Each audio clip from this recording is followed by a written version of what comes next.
Okay, so I read in Zechariah chapter 2.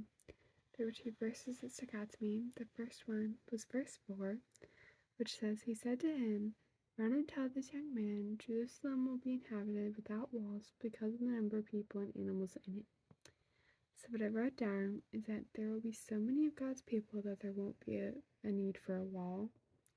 And then the next verse that stuck out to me was verse 11, which says, Many nations will join themselves to the Lord on that day and become my people.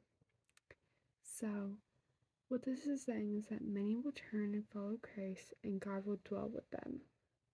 Today's day 51, the title is Self-Doubt, and the key verse is, The wise woman builds her house, but with her own hands the foolish one tears it down.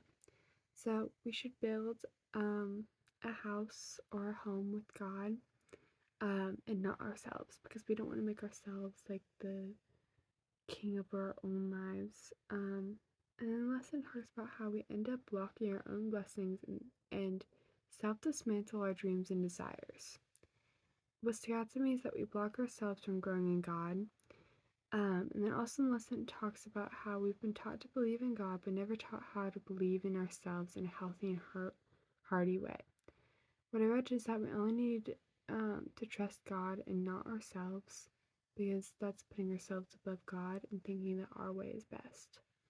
So I just read that last part of the lesson, or that small snippet about believe in ourselves in a healthy, hearty way. The last thing the lesson talks about is how doubting ourselves is really doubting God. So what stuck out to me is that we should put all our trust in Him and Him alone. Bye guys, have a good night.